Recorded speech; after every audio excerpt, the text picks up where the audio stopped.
This is Research Like a Pro, episode 173, RLP with DNA Part 2, Organize and Create an Objective.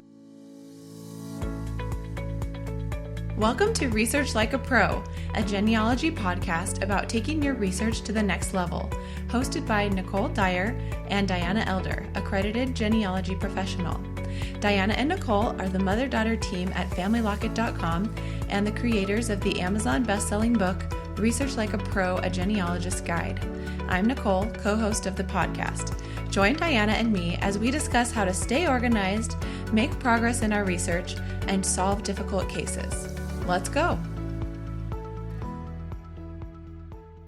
Hello, and welcome to Research Like a Pro. Hi, Nicole. How are you today? I'm doing well. How are you doing? I am doing well also. We're starting to get colder weather. I'm kind of sad summer's ending, but we have to embrace the next season.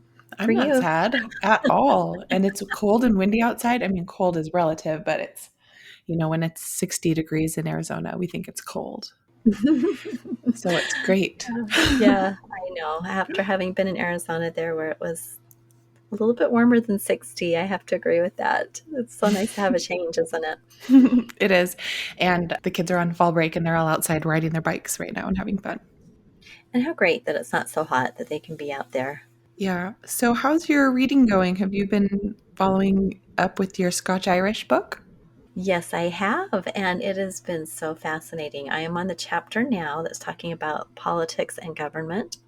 So for anyone who didn't hear this discussion a while ago, I'm reading a book by Wayland F. Dunaway, published in the 1940s, I believe, called The Scotch-Irish of Colonial Pennsylvania. So he's been talking in the first part all about the migration from Ulster, from Northern Ireland in the 1600s and early 1700s, of this whole population of Scotch-Irish. They were Scottish people who'd gone over to Ireland and then came on to the United States, well, the colonies. And a lot of them ended up in Pennsylvania and then went out to the frontier, because by the time they got there, a lot of the land on the eastern part of Pennsylvania was already settled. And so they headed out to the frontier to try to get land. But what's the problem with the frontier? Well, you've got Native Americans who are still living there, and so they ended up having these wars. And the Quaker government of the Pennsylvania colony was not very supportive, and they had some things that the Scotch-Irish felt were making it worse on the frontier, and they had all the representation in the government, and so they had a little bit of an uprising and changed the government there. And I just got to the part where they are rewriting the Pennsylvania Constitution. So there'll be more representation of all the groups. So that's been really interesting. I think that's so important to learn about these things. And Pennsylvania is not one of the states you're accredited in. So just remind us why you're interested in the Scotch-Irish. Well, because we have entire lines of our family history that we have not researched and we're kind of stuck on, and pretty sure they're Scotch-Irish, because we've got names like Fraser and the Welches that you are researching, the Briscoes, the Clantons.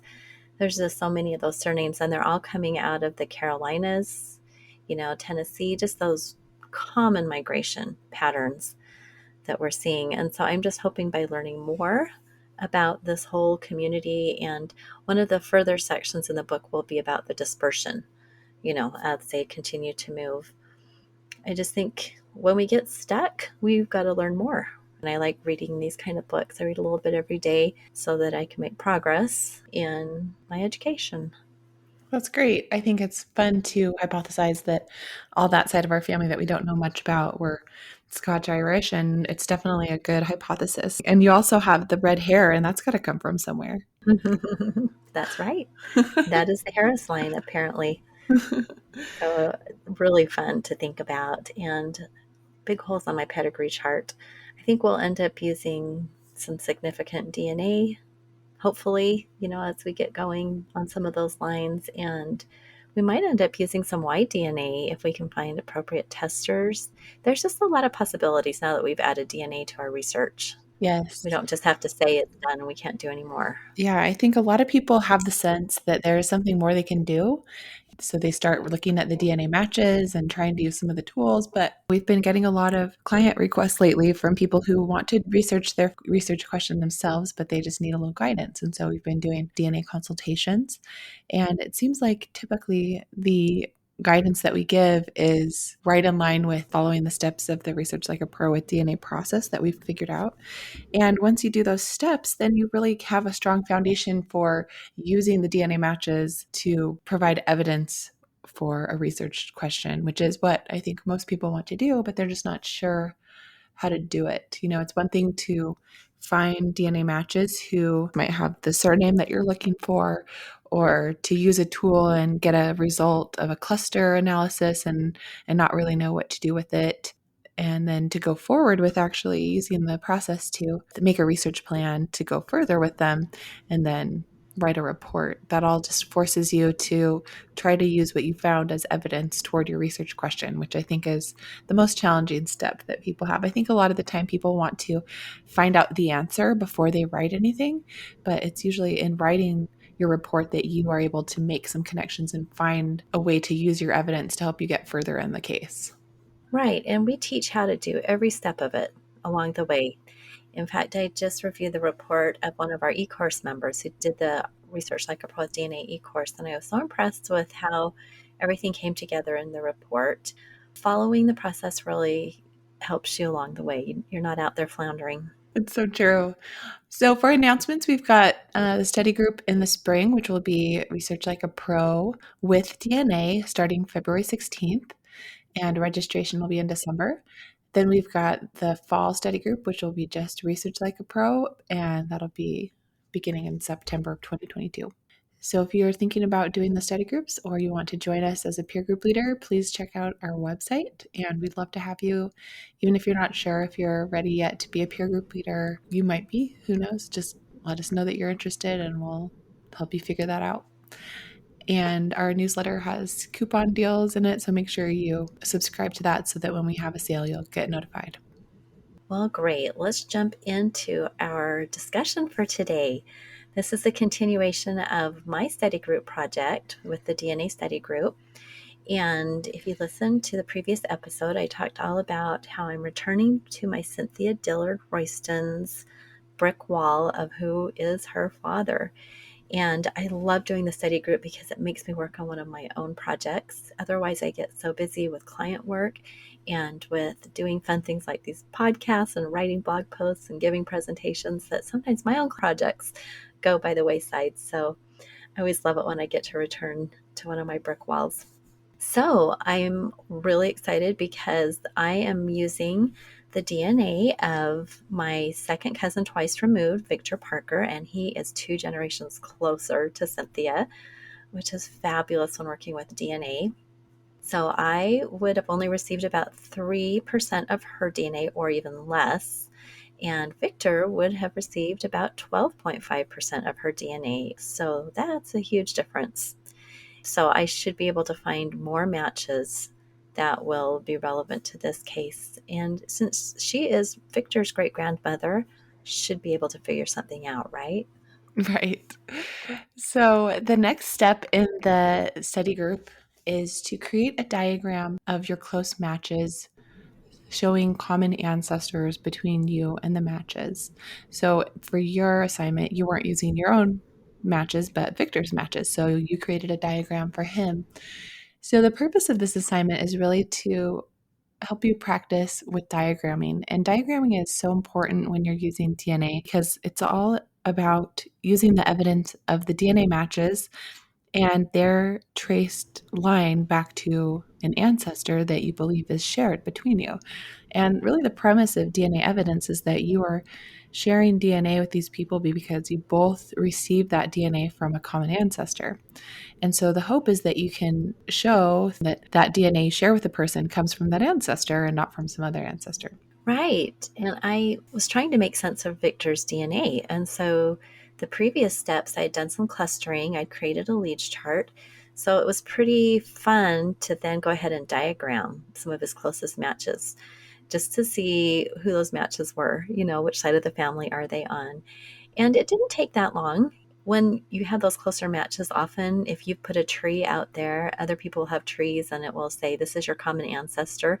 So I was able to use a lot of those common ancestor hints and people's trees to quickly build the diagrams of his closer matches.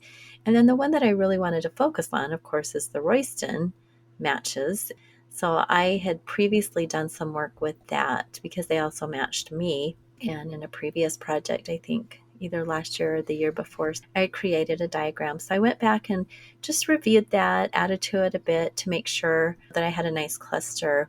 And this cluster turned out to be matches from two of Cynthia's sons, Robert and Richard Royston.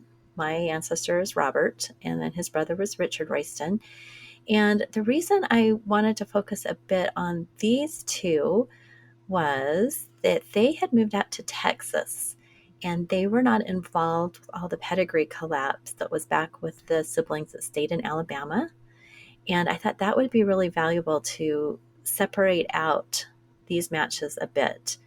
And so I did have these two nice clusters. So I created that to show how they all connect back to Victor. And it reminded me that there was a second cousin that I had found who also is a great granddaughter of Cynthia in this case, who's also 2 generations closer than me. And so I need to reach out again and see if I can access her results. Yeah. Because it kind of helped me see that there was another person I could use in the testing. Yeah, that's great. That's one of the really great benefits of diagramming is that you can see all of the matches that you have, and then you notice things like, oh, this person is closer generationally as compared to all these other matches. Or you might notice, oh, this is a patrilineal line unbroken to the ancestor. I can have this person Y test. You can notice those things, and it really helps you see all the evidence you've gathered so far toward whatever objective you're currently working on in that phase. For this assignment, you're kind of trying to show that you have enough DNA matches on the right side of the family that you'll be able to pursue the objective that you're choosing. And it's interesting to see in families that sometimes you just have a lot of people in one family that test, whether they had a lot of descendants or if there's somebody in the family, that says, hey, I took this test, you guys should take it too. I always wonder about that, how sometimes we have clusters of people in one family and then another descendant doesn't have anybody that tested. Right? It's interesting to think. I've wondered that too. And I have noticed that a lot of the people in Utah that they test a lot, I think is because ancestry DNA is based in Utah and there's a high interest in family history among that group. But then also there's just some people who didn't have a lot of descendants, like you said. And I think that makes a big difference if there's only 10 descendants of that person and none of them have really been interested in family history. Maybe none of them have tested. Right. Well, Cynthia had 14 children. Granted, I think 3 of the boys died in the Civil War, and so they wouldn't have any descendants, but that still leaves 11, at least 10 people that married and had children. And yet, Victor's closest matches are through these 2 brothers, Robert and Richard, that have a lot of matches. So it's just interesting. Right. And you can also notice patterns of Victor might match children of Robert and Richard and not children of another line. But then if you ask that other person to share their matches with you, you might notice that they match children of another of Cynthia's children because they just happen to inherit the same segments. You're right. That's such a good point, which is why we need to do multiple testers, especially when we're going further back in time. The more and more people, the more coverage we get of that DNA, the better. So doing the diagram is always one of my favorite steps. I love seeing the pieces come together. For me, it's a puzzle, and I love puzzles. And so it's fun to put the pieces of this puzzle, of this family, and the DNA together and then see if things work. So I did my diagrams, and then I also used the color dots on Ancestry. It was fun because I started with a blank slate. Victor had given me permission to do whatever I needed with his matches to make progress on this, and he hadn't done anything with it. So I used some colored dots to name some of these different groups, and that's always fun. When I get started with a project, I set up the Ancestry dot system, and I really like the certain way that I do it. I'm just used to doing it that way, and so I always kind of set it up that way, and Yeah, I did something similar. it helps Yeah, me. The next step in the process is to write out your real research objective with identifying this person uniquely in time and then saying what you want to find out. We have talked in the past about creating an overarching research objective, kind of how we do for client research, where we have phases within that overarching objective. Where the first phase we might do one thing, and the second phase we might do another thing, like eliminating candidates or working with Y-DNA or working with autosomal DNA. So when there's a big question like this back far in time, it takes multiple phases usually. So tell us about the phases of research you have. Tell us your research objective after you wrote it all out and where you're at. Okay, so when I first started this, I had my basic objective. My overarching question is, who was the father of Cynthia Dillard, born 1816 in Georgia and died 1882 in Collin County, Texas? Cynthia married Thomas Beverly Royston about 1833 in Georgia or Alabama. Cynthia's father would have been born before 1796 and resided in Georgia in the early 1800s. So I have a little bit of a hypothesis in there, what I've figured out that Cynthia's father likely would have done. So my first phase was to research all the likely candidates in Georgia in the 1820 and 1830 census records that had a daughter that could be Cynthia of the appropriate age. And I had a spreadsheet. I did this for a Research Like a Pro traditional study group. I think I had 10 candidates. And I just methodically went through each one of them, and I was able to eliminate all of them but one because they ended up having probate or there were marriage records for the children, and all of the children in the household would be accounted for. There was some reason. And so on my research logs and in my report, I also stated why they were eliminated. And it ended up with just this one, Susan Dillard, in 1830 in Muskogee County, Georgia. And I never could figure out anything more about her, where she came from, where she went, who her husband was.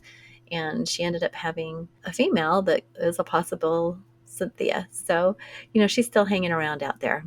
So I decided that I needed to go to DNA because documentary research pretty much came up with a no. And if, for any of our longtime listeners or followers, that I researched George W. Dillard for years, thinking that there was so many things that connected him to Cynthia. And yes, there were lots of things that connected. And then just last year, someone was reading my blog post and she had the Bible pages that showed the place marker for Cynthia. That child was actually a different woman, a Mariah. I can't remember the other name. She had two names. And so we figured out that it wasn't Cynthia. So that's good to know. So And you had a tick mark on a pre-1850 census that you were thinking could have been Cynthia, but then when George W. Dillard's family was fleshed out through the Bible pages, there wasn't any room left for Cynthia.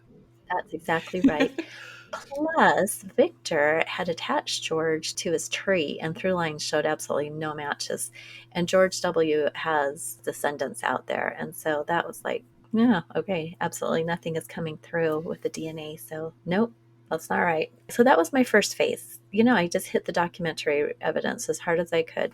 And so then phase two, which is what I did in just the first part of the study group as part of the analyze. You had worked on this with me and created a network graph for Victor Parker's DNA. And I remembered I had that. So I pulled that out to see if I could get some kind of an idea. Is there a Dillard cluster anywhere in this big network graph? And when I did some real work on analyzing that, I did find a cluster. And when I looked at that little cluster, I saw it was connected to those two Royston brothers that were not part of the pedigree collapse. And this little Dillard match separated out nicely and was connected to those two that I had diagrammed. At first, I didn't know who was in it. And once I started looking at the trees of these people, I found several trees that were going to a Josiah Dillard, whose father was Elijah Dillard. And so multiple independent matches that had this line back to these Dillard men. So that got me really excited. I think I called you. I think I found a place to research. And so I am hypothesizing now that this Elijah, who was born 1814 in Georgia and died in 1882, which is interesting, that same year Cynthia died, but he went to Alabama. I'm hypothesizing that possibly he's a brother. And so that is where the connection could be. Great. So anyway, it was kind of a short phase. I didn't write up a report or anything about that, but I needed to find something to work on. So then that leads me to my next phase, and that is going to be researching Elijah. Now that I've found this cluster of DNA matches, I want to research Elijah thoroughly. It's easier to research men. It's sad to say, but the women were not named in as many records, and that was one of the problems with Cynthia. I researched everything I could on her husband, but nothing was mentioning her until too late, until she went to Texas practically. So now that I've got this man that I can research in tax records and probate and land and hopefully trace him more, maybe I can find a clue to his father, which could be the father of Cynthia as well. So that's my third phase that I'm doing for the study group. I'm glad that the network graph was able to reveal a cluster of matches that are related on the Royston side, where you don't have any idea of another ancestral couple in your tree that they belong to. So it's a good hypothesis that they are a more distant ancestral couple on that Dillard line. And researching that Elijah is such a great idea. It sounds like a strong hypothesis. I'm excited to see what you can find. I am too. So I created an objective based on that. So this is what I wrote. The objective of this research phase is to test the hypothesized biological sibling connection between Elijah Dillard and Cynthia Dillard Royston. Elijah Dillard was born about 1814 in Georgia and died on 6 September 1886 in Coffee County, Alabama. Cynthia was born about 1816 in Georgia and died in 1882 in Collin County, Texas. Cynthia married Thomas Beverly Royston about 1833 in Georgia or Alabama. So there I go. I have an objective, and I know what to do with the documentary research.